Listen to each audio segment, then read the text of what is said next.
नमस्कार। आज हम यूरोप के एक ऐसे देश के बारे में बात करने जा रहे हैं जिसका नाम सुनते ही अक्सर लोगों के दिमाग में डरावनी कहानियां घूमने लगती हैं। जी हाँ, हम बात कर रहे हैं रोमानिया की। पर क्या ये देश सच में सिर्फ भूत प्रेतों और मिथकों का घर है, या फिर इसकी हकीकत कुछ और ही है? चलिए आज इसी दिलचस्प पहेली को सुलझाते हैं। तो सवाल सीधा सा है, क्या रोमानिया वाकई दुनिया का सबसे हॉन्टेड, सबसे भूतिया देश है? क्योंकि देखिए, नाम सुनते ही दिमाग में क्या आता है? पुराने रहस्यमयी महल, अंधेरे जंगल और हाँ, शायद थोड़ी डरावनी सी फीलिंग। पर क्या कहानी बस यहीं खत्म हो जाती है? देखिए, ये इमेज जो बनी है ना, वो बिना वजह नहीं है। सबसे पहले तो जाहिर है ड्रैक्युला का मशहूर किला। फिर वहाँ के कल्चर में काले जादू और भूत प्रेतों की कहानियां तो मानो घुली मिली हुई हैं। और तो और, इस रहस्य को और भी गहरा बनाता है वहाँ का वाइल्ड लाइफ। पता है, पूरे यूरोप में सबसे ज्यादा मतलब 6000 से भी ज्यादा भूरे भालू रोमानिया के जंगलों में रहते हैं। तो माहौल तो बनता है। लेकिन अब कहानी में एक ट्विस्ट है। एक तरफ हैं ये पुरानी कहानियां, गॉथिक महल और अंधविश्वास, और दूसरी तरफ है आज का रोमानिया। एक ऐसा रोमानिया जहां हाइपरफास्ट 4G इंटरनेट है, दुनिया की सबसे भारी बिल्डिंग है और वर्ल्ड क्लास सड़कें हैं।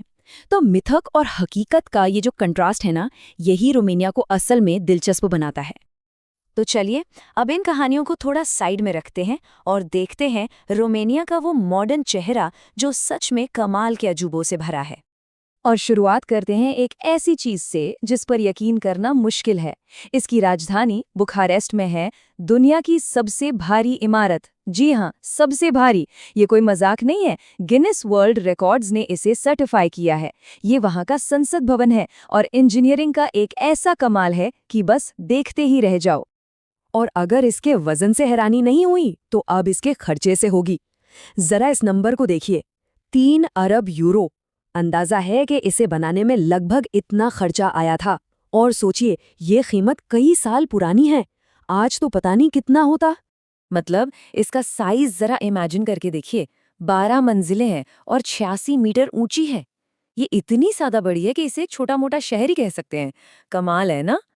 अच्छा, तो भारी भरकम बिल्डिंग हो गई।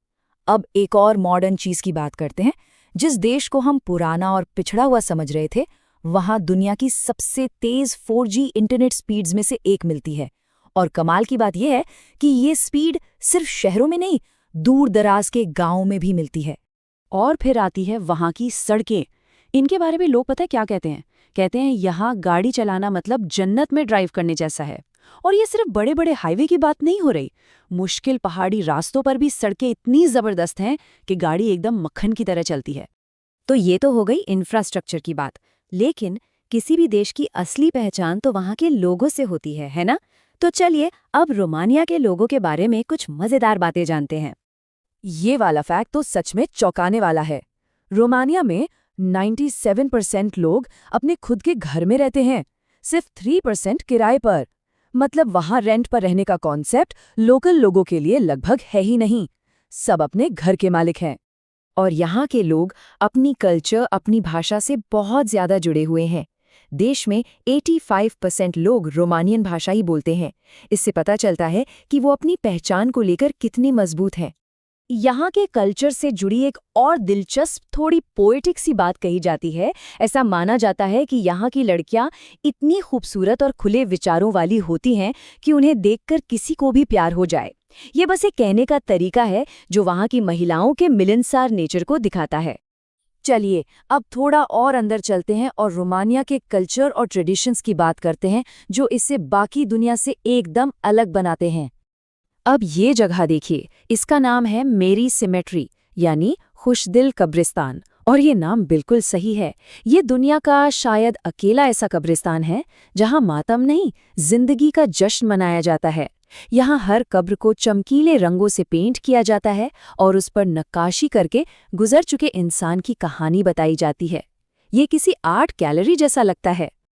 और हाँ, यहाँ के लोगों को जश्न मनाना बहुत पसंद है। वो म्यूजिक के दीवाने हैं, पार्टी करना उन्हें अच्छा लगता है और हर छोटा बड़ा त्योहार पूरे जोश खरोश से मनाया जाता है। लेडीज फेस्टिवल हो या फ्लावर फेस्टिवल, सब कुछ धूमधाम से होता है। यहाँ तक कि मेहमान नवाजी का अंदाज भी अलग है। मेहमानों का स्वागत पानी से नहीं, अक्सर वाइन से होता है। और भई कल्चर की बात खाने के बिना तो अधूरी है। तो मिलिए रोमानिया के नेशनल डिश सरमाले से। ये बेसिकली पत्ता गोभी के पत्तों में कीमा, चावल और हर्ब्स भरकर बनाए गए रोल्स होते हैं। इसे खट्टी क्रीम के साथ खाते हैं और खासकर सर्दियों की छुट्टियों में तो ये हर घर में बनता है। तो इतनी सारी बातें जानने के बाद हम वापस उसी सवाल पर आते हैं जहां से हमने शुरू किया था। तो क्या रोमानिया सिर्फ ड्रैक्युला का देश है? क्या इसकी पहचान सिर्फ भूत प्रेतों की कहानियों से है, या फिर ये एक ऐसा देश है जो अपनी पुरानी कहानियों और आज की मॉडर्न हकीकत के बीच एक बहुत ही खूबसूरत बैलेंस बना के जी रहा है? सोचने वाली बात है ना?